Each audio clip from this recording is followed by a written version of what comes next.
This is the fatherhood experience. Turn it up, cause tonight you'll learn how to leave behind the average dad life. This the fatherhood experience. It's time to lead my family and become the father figure I deserve to be. The fatherhood experience.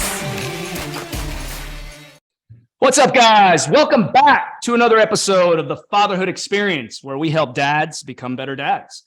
We are your hosts, Jason Priest and Zach Smith, and we have a very special guest for you today. With us today, we have one of our old clients, and we've got some funny stories to tell with this old client, who is still a client. But what I want you guys to know about this gentleman is he's not just a client. We definitely get close with some of our guys. And he has become a dear friend to both Zach and I. So you are going to get a shit ton of value out of his story today. It is very, very inspiring.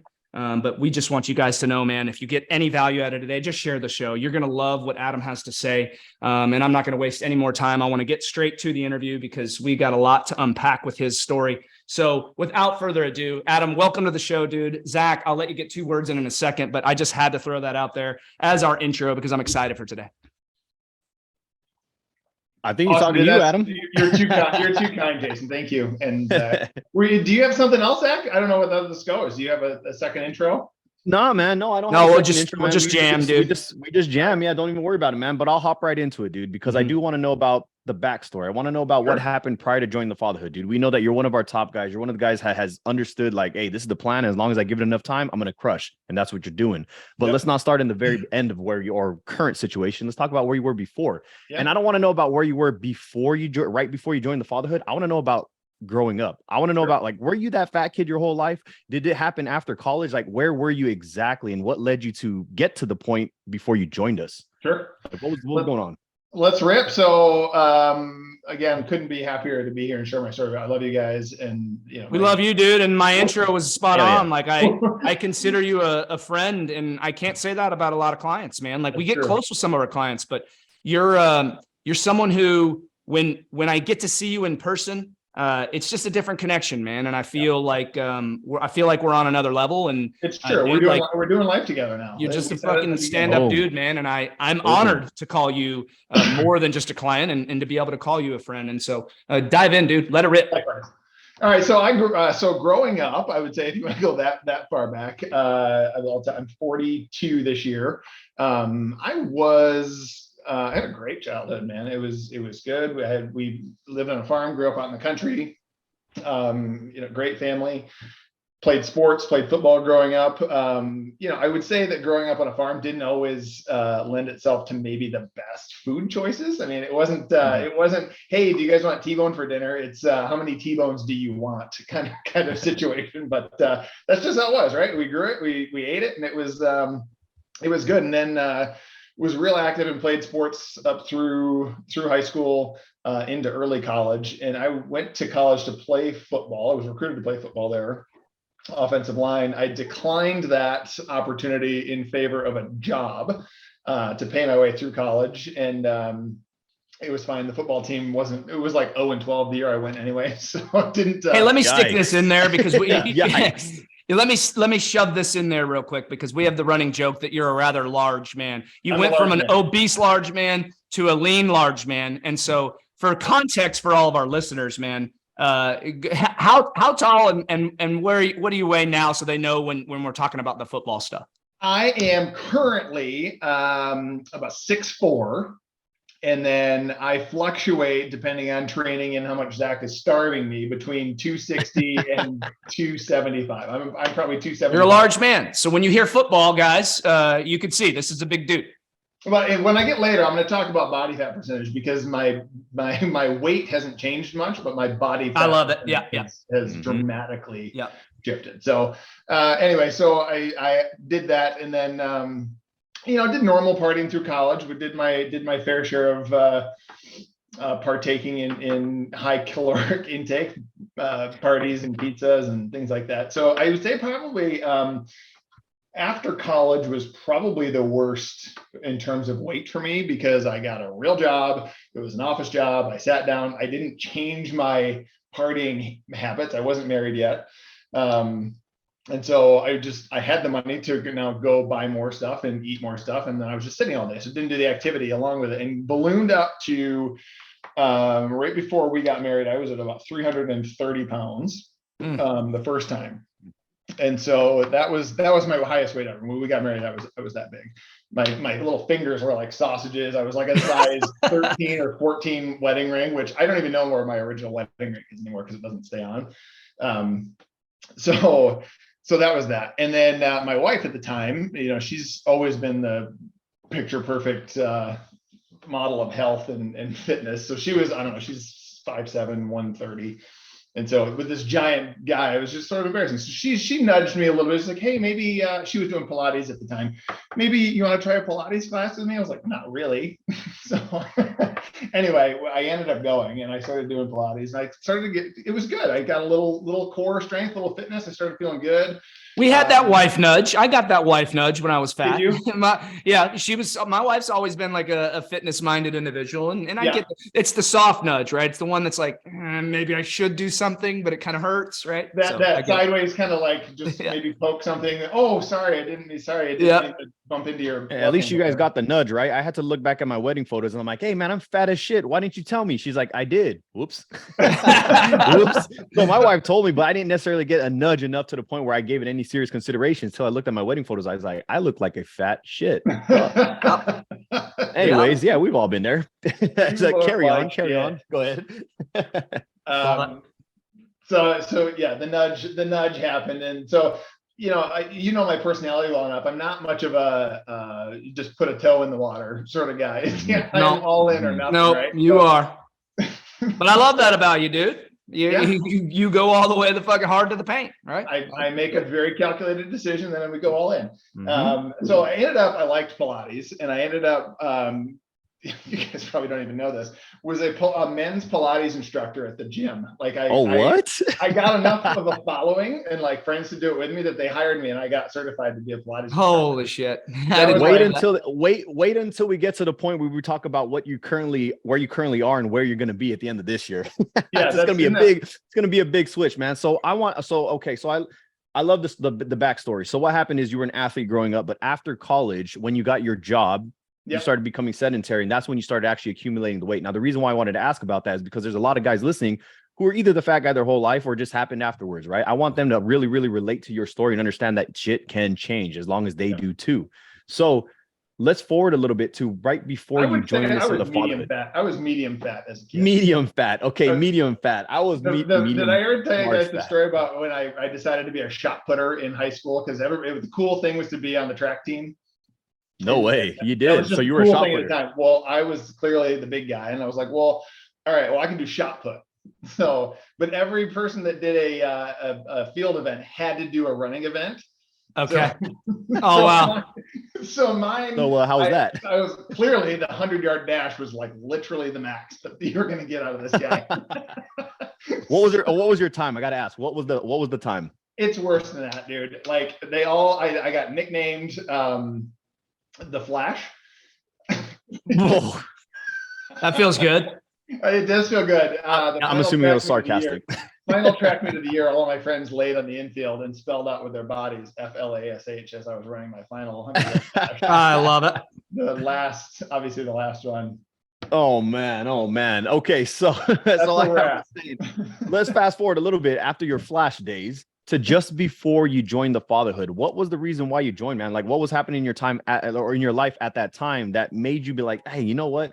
I got to do something about it. Something's going on here, man. Because obviously you had to have some type of moment in your life where you're like, whoa, something's got to give, something's got to change. So fast forward to that time, man. What was happening in your life at that time where you were like, dude, I got to do it? Let me just throw this in here before we get there. He just asked me to fast forward 25 years. All right. Well, if you want to tell us about your married life and kids, and go ahead. Really. I'm not against that whatsoever, man. It's for the sake of time. For the sake of time, I'll jump forward. I'll give you like another 3 seconds on kind of what happened between there. So ballooned up. I joined Pilates. There was a big running community in Kalamazoo. So I was like, all right, look, I got to lose some weight.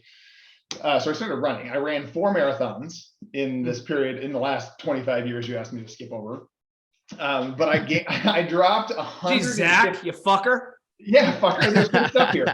I dropped 115 pounds in a year from Marathons? 330 down to it was about 215, 217. And I was running. Yeah, it was great. So I thought, right? It was a thing I was doing. I ran probably pretty consistently for about 10 years. And I would yo-yo in dieting in that period of time. Was not weight training, by the way. It was just running and dieting, probably up 260 down to 220 in that range for about 10 years. Then we hit my third kid, COVID came along. I never really went through and maybe processed some of that emotional trauma that I had from either, being the Flash back in the day, or, just kind of what the reasons were that I have such an addictive personality, and I'll get to that. But alcohol became a very big factor in my life. It always had been, but it never really, what I understand now is alcohol is a progressive type of disease, alcoholism, to the point where what used to be fun and as a dopamine hit became, I'm chasing that. And the kind of the baseline of sadness that occurred after that alcohol session really it's a spiral. So the calories that were consumed there, the depression that it consumed there, we hit COVID, I had a panic attack. I ended up in the hospital with EKG stickers all over my chest because I was just I thought I was actually having a heart attack. It turns out it was a panic attack from anxiety, stress. Work was awful during COVID, 3 kids at home. I dealt with it with, like I said, alcohol and food, and like locked in my basement. And I'm not going to say that this wouldn't have happened otherwise at some point, right? COVID was a trying time for a lot of people. These things probably would have occurred anyway, maybe just in a slower sequence. It got to the point where I ended up, and I'll be fully transparent about this, near death in a snowbank at 3 a.m, walking back from a friend's house. I was pissed. I was depressed. I was so drunk that I just decided to lay down in a snowbank, and I got up. Who cares? It was 10 degrees outside. I was in jeans and a hoodie. They talk about rock bottom, dude, and I don't think there's a more accurate definition than that, dude. That's like, I don't know that I would ever say that me personally hit rock bottom during my weight journey. I will say that during my drug history, I did methamphetamines for about 9 months. I think when I was about 19 or 20 years old. And that went on for about a year. I had to train myself to eat a meal a day. I was living off fucking 1 meal a day at Boston Market. And that was my rock bottom. It had nothing to do with my weight journey, but yours, man, like it's a substance thing, right? It's the same kind of thing. And I think there's a lot of guys out there that can relate to this because we live in a day and age now, man, where, the substance abuse thing now is like, it's almost pushed on us, right? Beer commercials are every other fucking commercial on TV now. We have a Adderall problem in these white collar 30 and up workers, dude. There's a huge Adderall addiction. There's Adderall problems in college. Oh, it's everywhere. But I'm saying right now in the white collar work and environment, this is a big thing. Like when I was growing up and when I had a real job, I never remembered anybody running around on fucking Adderall so that they could perform. I'm like, dude, this is like, we're heading in a real dark place. And so when we talk about rock bottom, man, I know there's a lot of guys that can relate to this shit. There's happy hours, right? I think the mommy time, the stay-at-home moms with the mommy juice and the it's all on the social media. It's romanticized. It's pushed in our face, man. You're either, if you watch any TV right now, it's either a Pfizer commercial or another drug or alcohol. Like I went into the store the other day, into Kroger. And if you go to the produce, or if you're going to hitting the produce side, which most people start at that side, first thing you got to pass is the big alcohol section. And I'm looking up and I see all these towers of the cardboard and shit. And there's a big picture of Peyton Manning drinking I think it was a Michelob Ultra or something, like making his big smile on his face, making it look like this is like the right thing to do, right? Like if you're not doing that, you're missing out on life. And I think it's such a fucking skewed part of our culture and our society, man. So I appreciate you sharing that. So keep it rolling. So Snowbank, here we are. Oh shit, I was in a snowbank.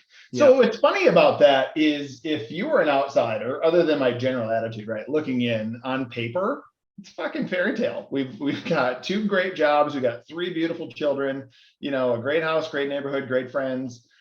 What is there to be sad or depressed about? Literally on paper, nothing. But it was everything that I had developed around myself in terms of, you know, the alcohol, the dopamine chasing, the cycle I'd put myself in, the stress that I allowed to consume me at work. You know, the kids had different various kind of medical things that we were working through that nobody would see on the surface, but we're processing internally.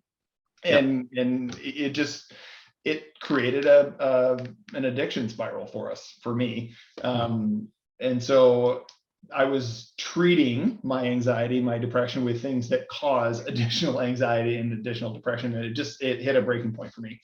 And so that's kind of where I was at. I was probably, before I called you guys, back up to about 320. In terms before you called us, guys, let's not leave out this piece. Okay. This is a big piece. All right. I lived in your fucking DMs for 9 months straight. Dude. Slid right in there, Adam Levine. I lived in your DMs, slid right on in.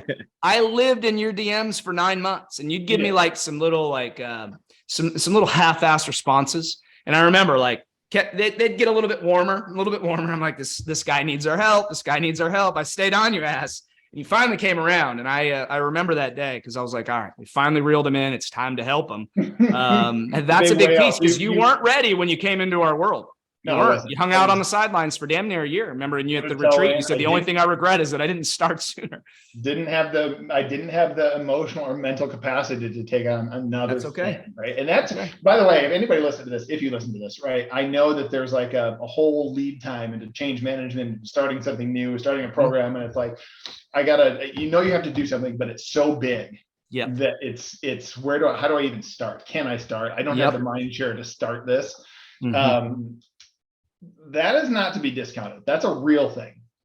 And so, but the only thing you can do is pick up the phone, start the interest. You've got a process to change management. Mine's relatively quick. I just genuinely didn't have the time or headspace to even think about this. But you know, the snowbank, the near heart attack, all of those things for a 40-year-old guy probably pushed me to work hit a good time. Winter was over. I could see daylight, and your shining face was still there in my DM. So my shining face. This was pre-beard. It was pre-beard. Thank God. I prefer to remember. You wouldn't have. Yeah, you're like, fuck this guy. He's Moses now. That's good shit. Love it. So hooking up with the fatherhood. It wasn't the fatherhood. It was the dad. Unleash your legacy. Unleash your legacy, right? Yeah. It was originally Dad Bod Health. Well, that was the company, but the program. I think was Unleash Your Legacy. Yeah. Yeah. And so started that. Immediate success, right? Going through and what I tell the guys, right? So coming out of a pretty dark spot, listening to the curriculum, listening to all of the program you guys have in place, kind of on deck, ready to go. It's so like refreshing. There's a clear path. There's constant motivation. There's constant, affirmation. You're doing the right things. You don't have to be perfect out of the gate. You're not going to fail. You're going to fail a couple of times, and that's okay. We're just starting over every day, right? So I think the silver lining there, dude, is like, let's just, you take the big picture. Let's look at the grand scheme of things. I'm obviously I'm heavily into the business side of things and the personal development side on that side.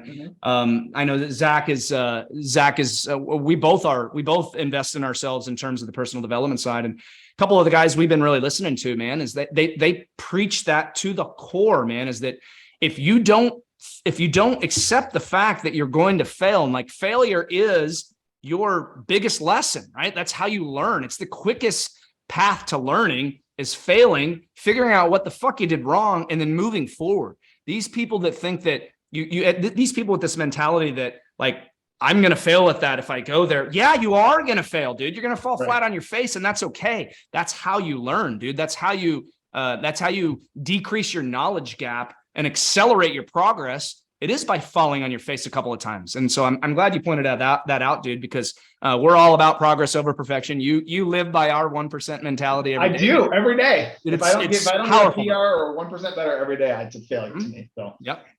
So glad you brought that up. So again, joining the group, and I think I left a little bit of this out in terms of sort of the compounding effects of being fat, addicted, lonely, is the loneliness factor, right? I was consistently building up walls around me so that people didn't see like what was bad. And again, was doing that with alcohol, was doing that with attitude, just kind of pushing people off. When in reality, I needed people with a like mind to be able to vent to, that had empathy, that had understanding about what I was going through. And that's what this group is, right? I mean, not that you guys have been through it. It's a collective of guys who are going through it, that need to have that community, so to speak. I think one of the things I hear from guys that come into the group is like, hey, it's so refreshing to have somebody that understands, that can hear me, that sees, you know, it's like what a catchphrase to I feel seen, right? But guys wouldn't seek that normally in their own communities necessarily. No. So there's safety in having this community sort of online. I love that we get to meet up in person a few times a year. But then you can distance yourself, right? Then I can distance myself, and I'm not going to have you calling me out or, you know, telling somebody that I know at school, that my kids, that I've got a problem. Yeah. So you can separate that, but I also feel liberated. I've often described your group as, you know, I've got a personal trainer, I've got a nutritionist, I've got a therapist, and I've got friends all in it's one all thing, yeah right? It's all encompassing, dude. And I appreciate you putting that out there, because that's really what we're all about. And Zach and we take pride in the fact that we've created a safe space. And I will tell you, dude, over the last couple of months, like some of the vulnerability that's been pouring out into the community from some of our other guys, you know, you lead from the front with that. And we are extremely grateful for the fact that you're willing to put your story out there, because I've talked to you about this before, man, but like the world deserves to know your story, dude. Like, Agreed. Men out there are desperate to hear your story. And that's why I was so excited about this episode is, dude, like, when you hear somebody else who has gone through it and failed in a near death situation like yours, how many people would have died? Like, you had a neighbor that found you, right? Like, how many people would have never woken up from that situation? You were at rock bottom. And so being able to share that and take pride in your journey is powerful, man. And a lot of guys out there are fucking struggling right now, and hearing somebody like you talk about it and say, hey, you know what? Like, I have a trainer, a nutritionist, a therapist, mindset coach. You can fucking just rattle it all off. It's like, it's an all-encompassing safe space for you. And that's really what our desire is for all of the men that we work with. So I'm glad you shared that. And that's, you know, that's for talk about value, right? And I know this isn't necessarily a commercial for what you guys do, but going from $10 a month all the way up to, you know, 1,000 customized, there is something for everybody in that. Everybody needs this, right? How much do you pay to go to Planet Fitness for a pizza buffet? $10 a month. Yeah. Right. Maybe actually put that into something that's useful for your life. But just, again, having that community was really something that's been, I didn't love everybody in the community. We didn't hit everybody, not everybody. And that's okay. Yeah. And that's okay, right? You don't love everybody in your real life either. That's okay. Probably less of them. Yep. But I think that's okay. And it felt a little weird at first. And I think I've said that in a sense. I was like, guys, this retreat is not as weird as it sounds to go meet a bunch of strangers from the internet. It's not a. Dude, we vet people. Everybody listening, we vet people into the fatherhood. You could have all the money in the world, but if you're a weirdo, you are not getting in. Yeah, it's not. We've It's only not had a weird. stray or It's two not come weird. in. Yeah. It is not weird. I will confirm. It's not weird. It's actually just like we are friends for long enough that when you get there, it's like, oh, we haven't actually met in person before. That's weird, because it feels like we know each other. Right. Yeah. Right. Well, and let's not, you know, and I don't know if you would have gotten there, but like, let's not discount the fact that you've made some lifelong friends in this group too, not just with us, but like some of the community members. Zach and I were floored when we, you know, we were over the moon when we heard that you and two of the other guys in the community had been texting every day for the last fucking year. We didn't even know about. We've been on today already. That's so awesome, dude. Right? Nice. Like, you've made connections that are going to far supersede the price or the cost that you ever paid to be in this. And once you get to start seeing past that, the value, right? Like, it's the long-term value for you. You've built lifelong friends. You have lifelong connections. You have two dudes, Zach and I that will fucking help you no matter what's going to come your way. If it's in our power to do so. And so, yeah, dude, we appreciate you throwing it out there, because it's not a commercial or an ad for us. No. But when we bring you on and we share these things, we also believe in what we do, and we have a lot of compassion for men like you, but we also have a lot of conviction for what we do. Zach and I get up and bust our ass every day to be able to help guys like you. And so, yeah, we do pour into our guys because it means that much to us. Thank you. So let's talk about what you have done now, man. So yeah, I was going to say, let's move to the pause. Yeah. Let's get to the nitty gritty, man. So again, like, it's not an ad for us. So I just want to know, so what have you done, man, since joining the fatherhood, man? What significant changes have you made? Here's the money shot. So it's been almost 2 years, not quite 2 years. The first, I'd say, 6 months were really hitting on the basics of, all right, starting to do things that focused on my correct eating, right? Because I knew that was one of my things. I didn't stop drinking in the first 6-8 months of the program, because that was, to me, not a problem. I still you were still in denial. I get it. Still hadn't figured out that was my problem, because that was not, I could handle that, right? It was food and discipline and willpower. So I needed to tackle that, and your program was there. I had finally gotten back into a gym. I hadn't probably lifted a weight since, with any consistency, for probably 15-20 years. And so that was good. I started to get a little momentum. I started to feel good. I started to look a little better in my clothes. I think I told you my butt to gut ratio was not good at the time, meaning my butt was flat and my gut was not. So the butt to gut ratio. I love it. Yep. Inverse that relationship. Love it. And so did really well. I think I lost about 60 pounds in the first 8 months of being in the program.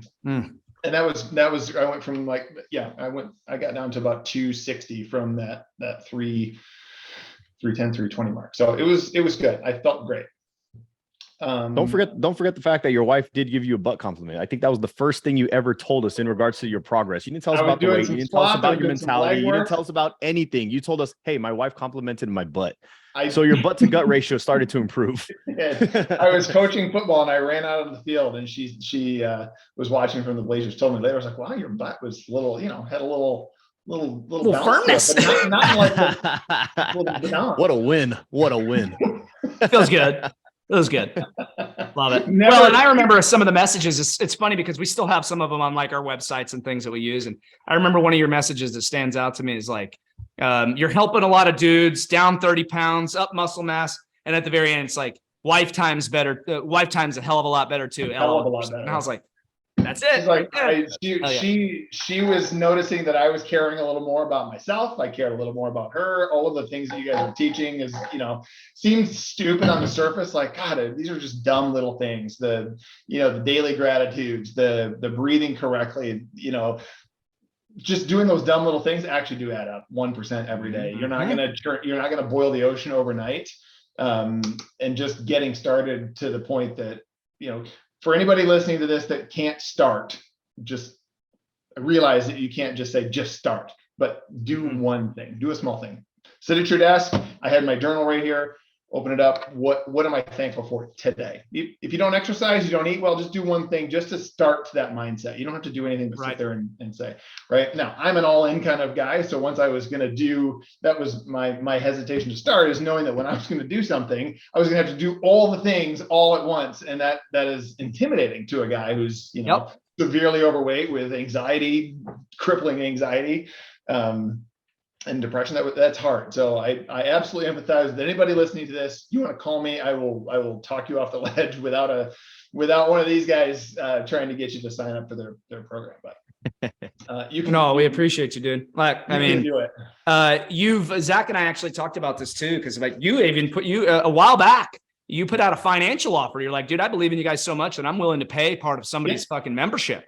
And I'm like, that says a hell of a lot when you're willing to help somebody else and pay it forward because of the results that it's provided for your life, dude. And that's really powerful. So again, we didn't want this to be an ad, dude, but we love you, man. And like, we appreciate everything that you've done for our community, because you do pay it forward. You show up, you engage, you try to lift up the other guys when they're struggling, you pat them on the back when they're doing well. And that just means that you've been a fucking hell of a student who have turned into a model client, man. Like you're one of our top dogs. And I'm excited to see guys too that come through it, right? So I think some of the other guys that have graduated are like, I did my thing. I don't really need to witness other people go through it and hang around too long. I'm excited. I love to see these guys come in and make these wins.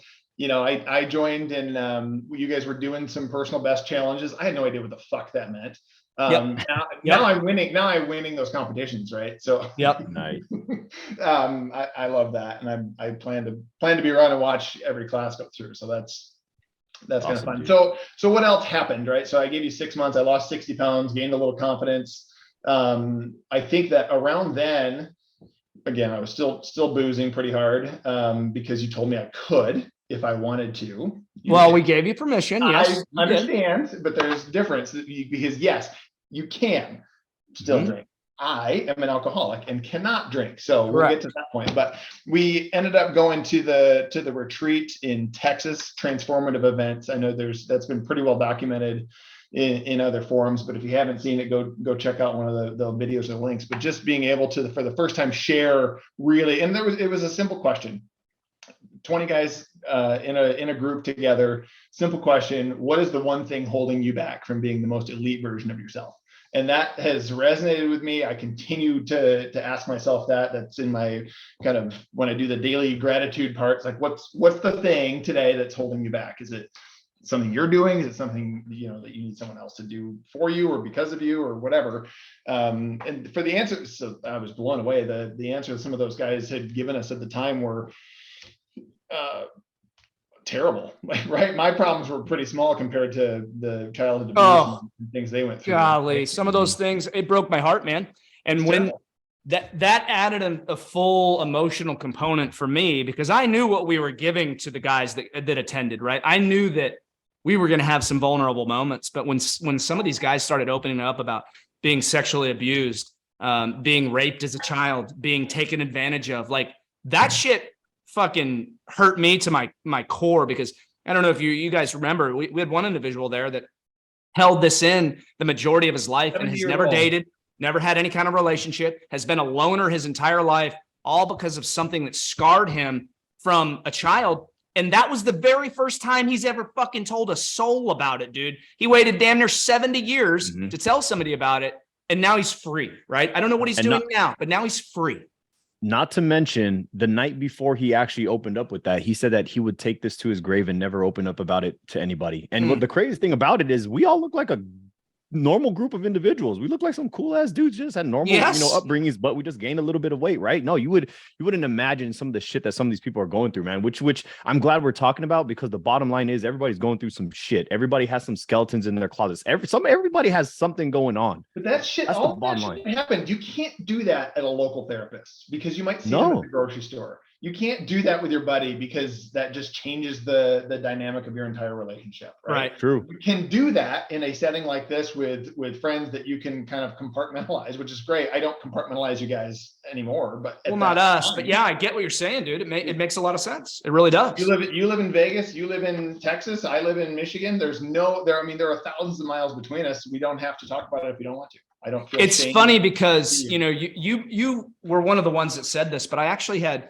two other gentlemen at the retreat, that very first one, come up to me and were like, "Hey man, I got more out of this event than my doctor, my psychiatrist, my counselor, and the trainer that I used to see, all combined in one. I got it all here in one shot. So I can't thank you enough." And I was like, I'm a pretty humble dude. Like, you know me, I'm not a big pat on the back guy. But when I heard that, like, I cried the entire way home. I've told you guys cry this. a lot, though. I'm a crier, and I admit that. But dude, to cry for 6 hours, I literally cried uncontrollably for 6 fucking hours because of what I had provided, and it blew me away, dude. And that was the day that I truly knew I wanted to do more in-person events, but I also knew I felt a real pull from my God, my higher power. And when I felt that, I was like, dude, I'm not turning back. I can't ever quit on this, because these guys need us, right? It's so impactful. Yeah. And that weekend was my apex moment, to be very transparent with you, in terms of continuing my story. It the transformative moment at the mid crisis point of my life, that has continued to be the trajectory today. I sat in the airport. So you guys know that I was finding that was a party weekend away from me. I was gone. I was hanging out with dudes. I found alcohol, but you may or may not know I was lodged up by the convenience store, and so I had free access to alcohol, not part outside of the group. We did the whole retreat, and then in the airport on the way home, went out of my way to drink as much as possible. Like, I get it. Found an airport bar because I knew this was like this was it. This was the last drink that I was going to have, and I got to the connection leg, and it was like 11 o'clock at night. I was like, all right, I gotta find a drink. And the bar was closed. I was so pissed. I couldn't. It was closed because it had passed me by. The moment it was gone. Right. That last beer that I had at the San Antonio airport was it. That was the last one that I had, and that was October 17th, 2021. And haven't looked back. Has it been easy? No.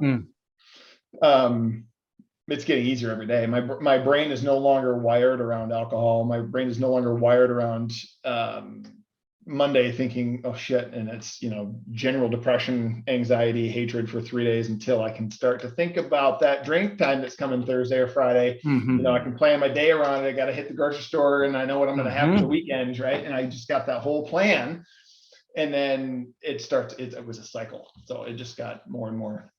So that was it. And I'll just throw this out there too. Is like anything in life worth doing is not easy, right? Like nope.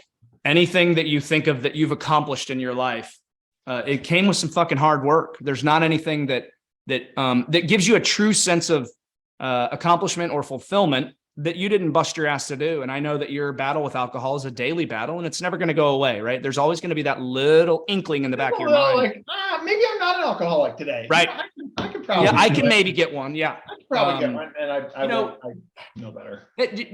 Am I wrong in saying this, that on the last night of the retreat, you did not drink, right? You at the first retreat, you did not drink, right? Yeah, I drank. I did not drink the first night. Oh, it was the first night. Okay. You're a little reluctant. You're like, I know what I'm going to get into. Okay. I was like, this is a men's health retreat. I'm going to be here. This is like, I'm going to follow the rules. These guys are drinking whiskey. What the fuck is going on? I have been very transparent. I gave you that feedback. I think that's not a good idea, but I embraced it. Well, and you know what though? It's funny because obviously we value your feedback more than most. I mean, you are, like I told you earlier today on the Facebook. It loosens people up, and it made those relationships great. Yeah. For those, there needs to be a limit, though. There needs to be a line, and there's structure, and that's very much for alcoholics. There is no line. There's no line for you, right? One or all of them. Your suggestion, though, in terms of a grand scheme of things, is taken to heart, and I can assure you that. So we know that, and the reality is, dude, is like, if you're an alcoholic and that's the situation that you're in and you're there to get better, then yeah, it's going to be tough. So we're taking all that into consideration, dude. We value every piece of. Or if I'm a food addict in having a carte blanche for food, it's whatever your addict is. Anyway, so let me tell you about. So I quit drinking. We can stop talking about that. But now that my brain is completely clear and focused on a clean slate, we started at my request. Thank you for the Apex program last year, where I felt like I had put in a lot of the things that I could do, that were general lifestyle advice and general like emotional. And so I was ready to take the next thing. So wanting to get into like peak physical shape, we started the Apex program, where we're doing very prescriptive meal plans. Here's a very prescriptive 8-week cycle of workouts. Went through that for 8 months. Really great. And I went from just statistically, I told you 320 when I started, probably about 40% body fat. We got down to in the program about 259 and 21% body fat by the end of that. And Zach thankfully took me off a calorie restriction because I had been doing it so rigidly for so long. I was starting to get a little fuzzy. So that's part of the program. Maintenance is part of diet breaks are part of the program. So 100%. Yes. Started introducing some calories back.